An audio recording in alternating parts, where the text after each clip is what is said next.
రాష్ట్ర వనరులు సంపదను ప్రజలకే పంచుతామని ఉప ముఖ్యమంత్రి భట్టి విక్రమార్క చెప్పారు. ఖమ్మంలో నిర్వహించిన రైతు భరోసా వర్క్లో మంత్రులు తుమ్మల నాగేశ్వరరావు, పొంగులేటి శ్రీనివాసరెడ్డి, దుద్దిళ్ల శ్రీధర్ బాబుతో కలిసి ఆయన పాల్గొన్నారు. రాష్ట్రంలో ప్రజాప్రభుత్వాన్ని ఏర్పాటు చేశామని, సంక్షేమం, అభివృద్ధి కార్యక్రమాలను ముందుకు తీసుకువెళ్తున్నామని తెలిపారు.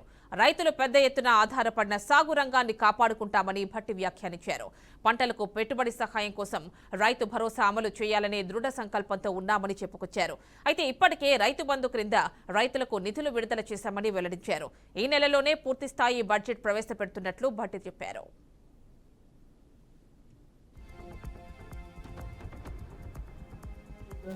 రాష్ట్ర ప్రభుత్వ ఖజానాకు వచ్చేటువంటి డబ్బులే. ఈ వచ్చే ప్రతి పైసా కూడా ప్రజల చెమట, వారి శ్రమతో వస్తున్నటువంటి పన్నుల రూపాయలు వస్తున్న డబ్బు. కాబట్టి ఈ పంచే కార్యక్రమాన్ని మేము కస్టోడియన్స్ గా ఈ పంచే కార్యక్రమాన్ని మీ డబ్బుల్ని మేము పంచే ఈ రైతు భరోసా కింద ఇచ్చేదాన్ని ఏ రకంగా ఎవరికి ఏ స్థాయిలో ఎట్లా చేస్తే బాగుంటుంది అనేటువంటి ఆలోచన మీ అందరి దగ్గర నుంచి ఆలోచన తీసుకొని వాటికి అనుగుణంగా 10 జిల్లాల నుంచి వచ్చినటువంటి సమాచారంతో అంతిమంగా మేము ఒక రిపోర్ట్ తయారు చేసి శాసనసభలో ఒకరోజు చర్చగా పెట్టి ప్రజలందరి అభిప్రాయం ఈ రకంగా ఉంది, సభలో మీ అందరి అభిప్రాయం కూడా ఏంటని అని రాజకీయ పార్టీలు అందరి అభిప్రాయం తీసుకుని అంతిమంగా పోయినటువంటి విధి విధానాలని రూపకల్పన చేసి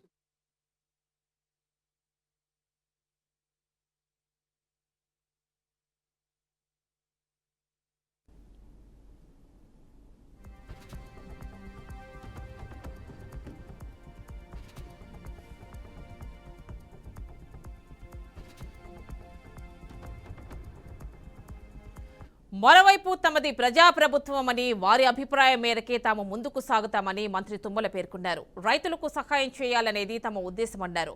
నిజమైన రైతులకు భరోసాగా ఉండాలన్నారు. గత ప్రభుత్వంలో జరిగిన లోపాలపై సమీక్షించి సరిదిద్దుతామన్నారు. రైతులందరి అభిప్రాయాలను సేకరిస్తామని చెప్పారు. చెప్పినట్టుగా ప్రభుత్వం మీ ఆలోచనల ప్రకారంగానే ముందుకెళ్ళాలి, కానీ రైతుకు సహాయం చేయాలి. నిజమైన రైతుకి భరోసా ఉండాలి. అటువంటి సూచనలు రైతు కానిటువంటి పెద్దల దగ్గర నుంచి కూడా రాష్ట్రంలో దీని మీద ఒక అభిప్రాయం సేకరించి గతంలో జరిగినటువంటి పద్ధతుల్లో ఏమి లోపాలు జరిగినాయి, దానివల్ల జరిగినటువంటి ఆర్థిక నష్టం అటువంటిది కాకుండా కష్టపడ్డటువంటి రైతుకి, చిన్న సన్నకారు రైతులకి చేయూతనిచ్చేటటువంటి భరోసా, అటువంటి రైతుల్ని ఆదుకోవాలి అనే ఉద్దేశంతో గౌరవ ముఖ్యమంత్రి గారు రేవంత్ రెడ్డి గారు పిసిసి అధ్యక్షుడిగా కాంగ్రెస్ పార్టీ ఈ రాష్ట్ర ప్రజలకు ఇచ్చినటువంటి, రైతులకు ఇచ్చినటువంటి హామీని పురస్కరించుకొని భట్టి గారు చెప్పినట్లుగానే మొన్న ప్రభుత్వంలో రానటువంటి రైతు బంధుని కష్టమైనా సరే 7,500 కోట్లు రామకృష్ణారావు గారు రిలీజ్ చేసి మీ ఖాతాలో వేశారు. మళ్ళీ ఇప్పుడు రుణమాఫీ కూడా చేసి దీని తర్వాత మళ్ళీ రైతు భరోసాని చేయాలి అనంటే క్రమ పద్ధతుల్లో న్యాయమైన రైతుకి, పేద రైతుకి ఏ రకంగా సహాయం.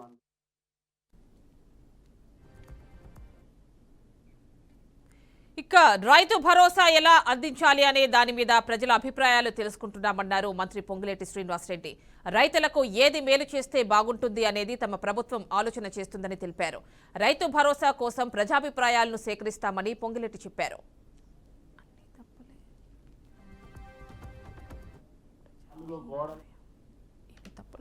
నిర్ణయాలు తీసుకొని ఆ నిర్ణయాలని ఆనాటి ప్రభుత్వం ప్రజల మీద రుద్దేది. ఈనాడు అలా కాదు. ఏదైతే ఈ సంపద ఉందో, ఏదైతే ఈనాడు ఈ రైతులకు కానీ, పేదవాళ్ళకి కానీ, బడుగు బలహీన దళిత గిరిజనులకి గౌరవ ముఖ్యమంత్రి రేవంత్ రెడ్డి గారి నాయకత్వంలోని ఈ ప్రభుత్వం పేదోడి ప్రభుత్వంగా పనిచేస్తుందో, ఆ చేసే ప్రతి పైసా అకౌంట్ చెప్పాల్సిన బాధ్యత ఈ రాష్ట్ర ప్రభుత్వ పక్షాన మా అందరి మీద ఉంది. నిర్ణయం మేమేమి ప్రియాక్యుపైడ్ మైండ్ తో ఇక్కడ కూర్చోలేదు. ఇందాక భట్టి గారు కానీ, తుమ్మల గారు కానీ చెప్పినట్లు ఓపెన్ గా డిబేట్ చేసి ప్రజల నుంచి ఏవైతే అభిప్రాయాలు వస్తాయో రైతు